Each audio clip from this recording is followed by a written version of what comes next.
majera ya maziri waitwa kare ekuti ZPS izvi zvakunzi Zimbabwe Prison and Correctional Service kasika ka correctional kaka handidi kunyepera kari kushanda kari kushanda hamukatasa chikafu chatotodya kana mukati muka mabati watotitwa nyengo ndi patora checho Maria Bofsa ari kubata aka correctional service kaka kari kushanda zvisingaiti naiga ndo andifunga kuti kana kare chacheko ma inmates aiuya kunoshanda kwatiri kuno but nekutodyawo chikafu chitobikirwa makulu eda kutodya chikafu chaunotodya nechaunotodya aiwa tinozita ndinonzi simbi yebasa Silvester tapfuma nei muchirongwa chinonzi icho home away from home tiri pamutare remand patiri kukurukura nevarume nevakadzi vari muusungwa tichinzwa kuti makosa avari kuita ndeapi uye nyaya yakavapinza muno muusungwa inyaya yei. Iye zvino izvi ndina Nyasha Bukuta ane makore 29 ekuberekwa akapinda munomu nenyaya yerobhari achibva apuwa 8 years. Regai ndimuchingamidze muchirongwa titange hurukuro yedu. Nyasha wakadi zvako ndinani mwakasimba here? Aiwa isusu tinofara. Muri seiko muno mucollege matavira aiti mucollege ka muno muri right zvongozvigamuchiro ndo zviripo hapana zvinopera handiri nekuti hatisakata kana kupinda majeri. Wakanga uchizvifungira here kuti iwe asi waizvifungira here kuti uchazopedzisira rimwe remazuva uri muno? Ndakanga ndisingazvifungiri because tangojairawo kungoitawo madhiri kutambidzwawo zvinhu kungoitawo ma-second hand uniform goods kutenga nekutengesa saka tasingazviziva ndo kwatichazopedzisira tari handiri. Aiwa zvinoitika izvozvo iwo wakapinda muno mune nyaya yerobhari ukapuwa 8 years handiti nyaya yakaitika muno mamutare muno muchikanga. Iye zvinezvi toda kunzwa kuti tisati tatanga kutaura nyaya yekuti zvakafamba sei parobhari iyi toda kunzwisa nyaya yekuti muno kosi yawakasarudza kuita ndechi? Muno munhu akasarudza kuita welding. Sei wakasarudza welding? Welding ndakaifarira because ibasa rekuti vanhu vari kuwaka wakawanda. Saka vanenge vaida mawindow frame, madoor frame, masliding gate, zvinhu zvakawanda, mabagla bars. Chokwadi. Alright. Iye zvinhu apa stage yakadii nezvewelding izvozvo? Izvi ndofungana ne 6 to 7 months ndichiita welding.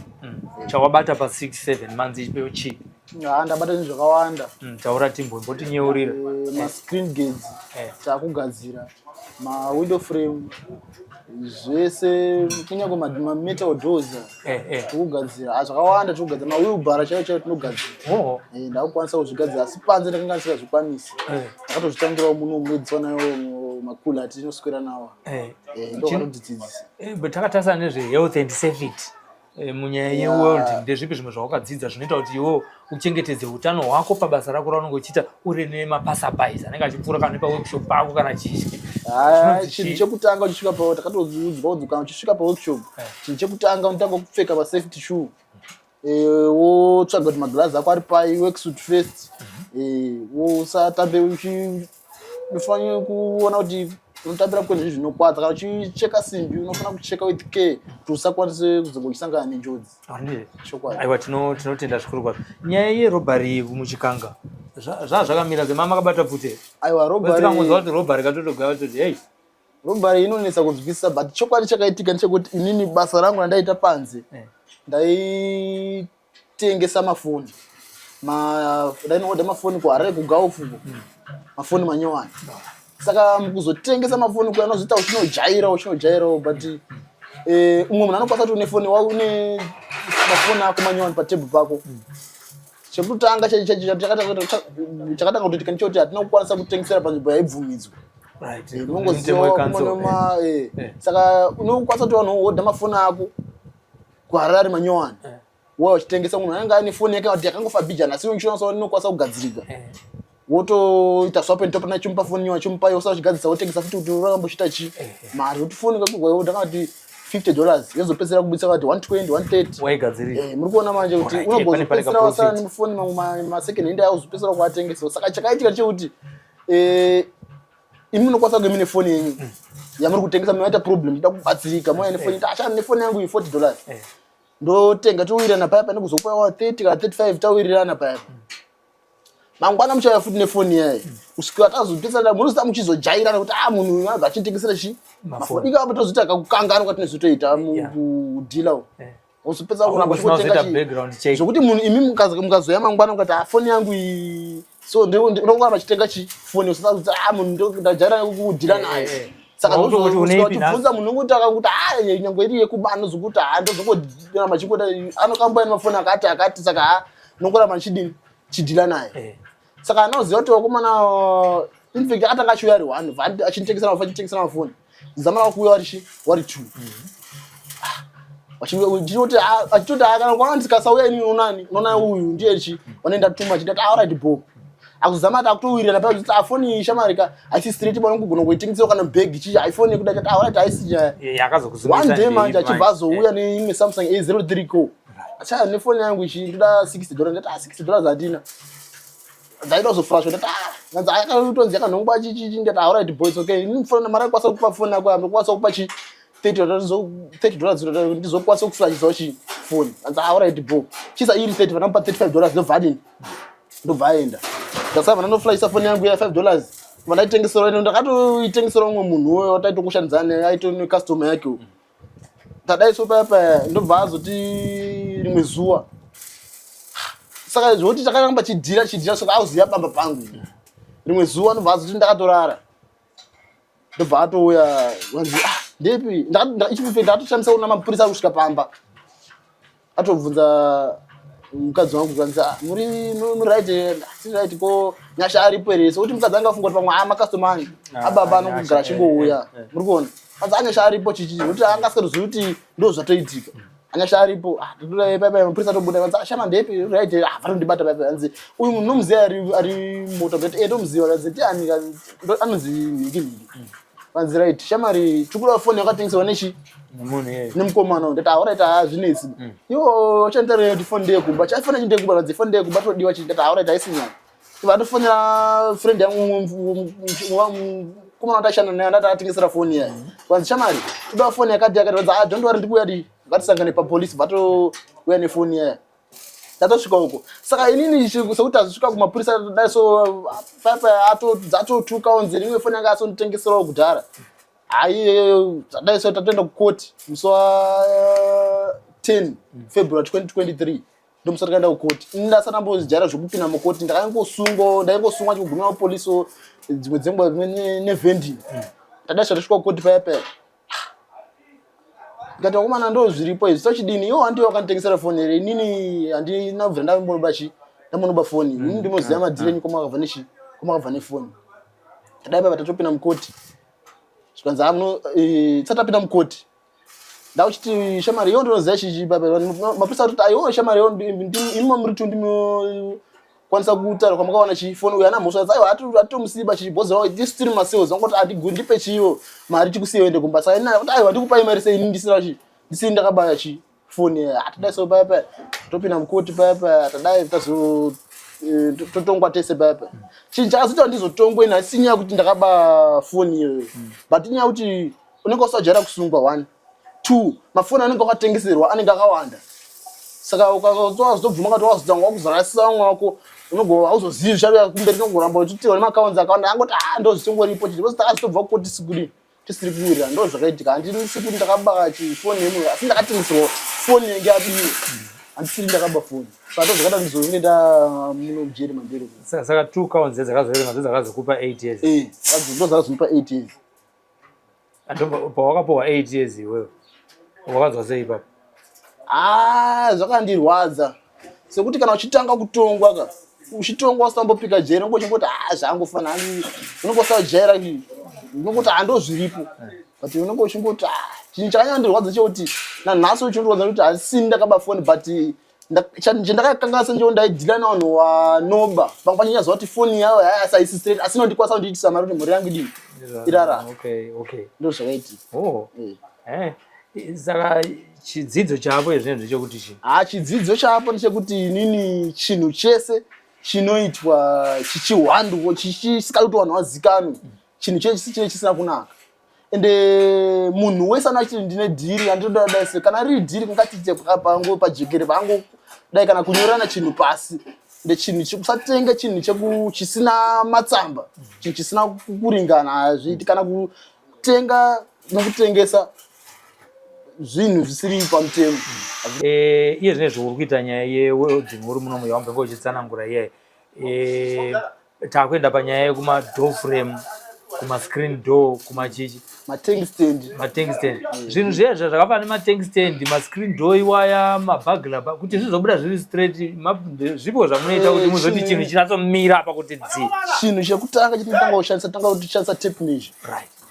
Tine square tine mavhaisa ndezvi zvakawanda zvinokwanisa kushandisa kuti chinhu chizenge chibuda chiri straight. Measurement inofanira kufanana, tofanira kusquare zvedu zvofanira kubuda zvakatsetseka zvakanaka. So tichitarisa tichienda kumberi waimboita zvemafoni usati wauya kunoku, wauya kunoku zvewelding wanga usingazviite uri pansi asi izvezvi wapinda zvewelding, saka future yako yapapi? Future yangu ndeyekuti ndikabuda ndikakwanisa kuwana hangu zvikwanisiro pekutangira ndinowana mukana wekuenda mberi pasina kunetsana kana kusungisana nevamwe vanhu kana kuzopedzisira ndava mukati menzvimbo ino haina kunaka. Saka ndezvipi zvinodiwa zvaungati zvinogona kukuita kuti utangise kuita workshop yako? Chinhu chekutanga chandingada kuona ndikatanga kuda welding machine. Ndoda baby grinder negrinder hombe racho, panda marods, panda vice, panda zvinhu zvakawanda zvimwe zvasingakwanisi kuzodoma bhozi mazongoita zvekujuma ndisati panda zvinhu zvakangoti ndei mababy grinder welding machine. Vamwe vatombotaura navo tiri mumaprison vanotaura zvokuti pane mamwe macourses avanozopedzisira waenda kunoitwa trade test. Imimi kuwelding kwakamira sei? Trade test iyoyo ndo imwe ingairi mupfungwa mwangu, but inyaya yekuti ndinenge ndisati ndakwanisa kugena experience yekuti ndichiende kunodii, plus chinhu chimwe chinodiwa imari yekuti zokwanisa kuregister kunoita matrade test. Unofanira kuzoita trade test wapa level yakaita sei? Inini hangu ndikaita kati gore nehafu ka bhozi ichinge bva ndimoti zvichibva panapa ndikaona chinhu chine chandinesa zvakafanira kuti unoziva kuti kune iron cast isimbi inofanira kunamwa yakadai inofanira kuinama iri pahiti wozoidai. Saka chibva munomu ndikaona kuti chinhu chine chandinesa kuti simbi inenge yandivhiringidza madzishedi akati pamatextbook ekuti waona usina pausina kunzwisisa unoenda kunowerenga about simbi iyoyo usina chaunonzwisisa unodzoka kuno kuti bvunza tokuexplainira zvizere pamusoro pesimbi iyoyo. Sana madziso ari kubata zvakanaka, ari kubata zvakanaka zvisingaiti chikafu chaanotongodyawo ndo chatinodya panapa zvekuti ndishori naika. Alright. Chinhu chekutotanga kana uchitosungwa uchipinda mujeri unofanira kuita hunhu, because ukasata hunhu zvakangofanana nekuchechi. Kuchechi ukaenda kuchechi kunotanga inonzi Sunday school yekudzidzisa mwana kubva achiri mudiki. Saka ukapinda mujerika rehab, kuna maofficers erehab ayandotidzidzisa kuti chinhu chekutanga kuita mujeri unofanira kuita hunhu kuita kuti kana panonzi pari kudiwawo munhu anoita kuti kuenda kugengi yakati kubasa rakati unokwanisa kunominitwa ipapo usingatyirwi, zvokuti isusu madzishedu haana kana chaanotityira pakuti mukomana achazodai ati haiwa isusu zvedu tiri free. Tofanira chinhu chekutanga unofanira kuita hunhu nekutoteerera madzisheya kwete kuda kupikisana vamwe wachatoshana vamwe wadiki kwatiri asi makule ndo madzishedu atine tinawo, saka tinofanira kutongowirirana nawo. Hatifanira kupokana chinhu chekutanga chinodiwa hunhu. Kana takatotadza panze tachidzidziswa nemakule atinoswera nawo kuno kuti hunhu wakadini wakakosha. Saka trade test yako hatisati taziva kuti inoda mari, asi chinhu chauri kukumbira kuvanhu veruzhinji rweZimbabwe kuti vagone kukupawo negirikeni. Handiti? Saka ngatichipai chikumbiro kune vanhu vari kuona wapedza chikumbiro wobva wamhoresa hama neshamwari dzaungada kungomhoresawo nevamwe vanga vasingaziva kuti uri kucollege kuyunivhesiti kunokuyepa mutariri manje. Chokwadi kunoiwa nemunhu wese, maminista, masoja, mapurisa, vamwe tinawo tisingatofungira kuti ayozongo unongotori panze usingazivi uchingozva kuti ningi ozoti ndii ningi kauya kuti mautodai utoshera paya mautowirirana paya. Saka kunoiwa nemunhu wese, no one above the law.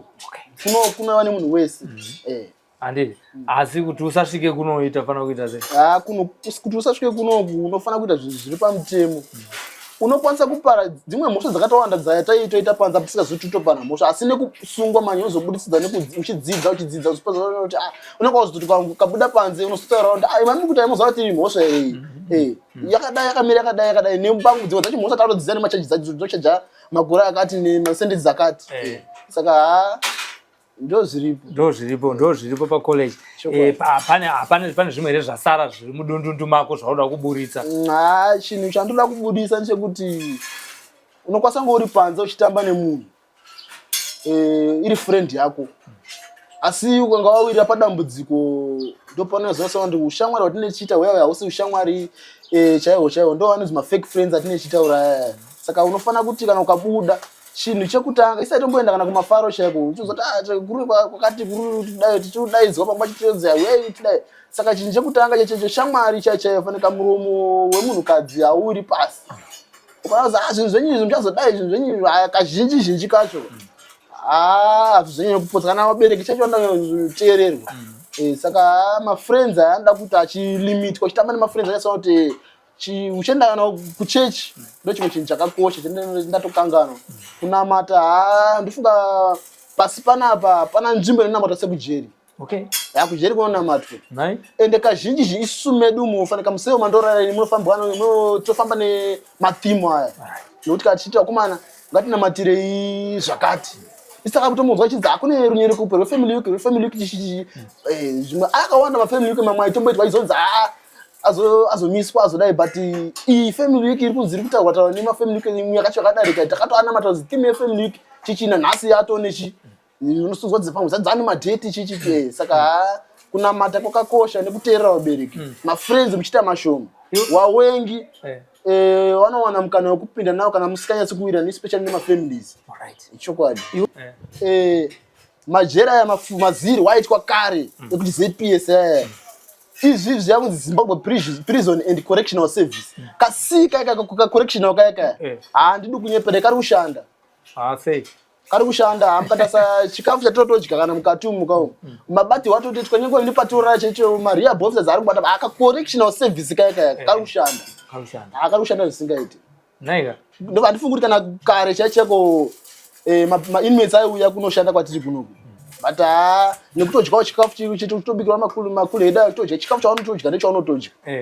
Aiwa tinotenda nemashoko makukutu auri kutitaurira nyasha ndinoimba wadurura zvese zvanga zviri pamoyo wako. Handitika ndiye Nyasha Bukuta ane makore 29 ekubereka wanda ndichikurukura nayo pano pamutare remand akapinda muno mune nyaya yeropa rakapuwa 8 years mushure mekunge mapinda mumaskandal ekutengesa nekutengesa mafoni nekuita swap and top nekudidi zviri angachidzisa zvinoda kungwarirwa ndo zvazomusvitsa muno anga asingafungudza kuti anokwanisa kuzosvika. Asi nyaya yataura hombe inyaya yekuti ada kuendawo futi kunonyora matrade test ake ari kudawo rubatsiro rwemari yekuti agone kunonyora agobudawo muno aine certificate kwete kuti angotaura nemuromo kuti ndaiweredha inini handaiita sei asi certificate iri ngodiwa pakuti agonogona kutsvaga nayo basa. Nekudaro zvinhu zvakamukoshera muupenyu hwake semunhu ari kunamata ari muno ndo zvaari kunamatira zvekuti imimi vari kunzoko vateereri nevatariri veSly Media TV mumubatsiro panyaya yezvikwanisiro zvinoita kuti agone kutanga nyaya yewelding.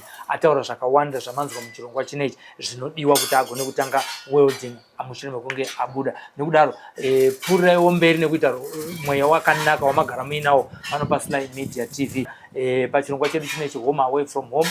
Ini ndonzi Silvester tafumanei simbi yebasa ngatirambei tichi subscriber paSly Media TV kana wanga usati waita ndo mhosva yauinayo chakupinza mujere remumwoyo mangu kuti hauna kusubscriber asi uchiona zvirongwa zvedu mazviita.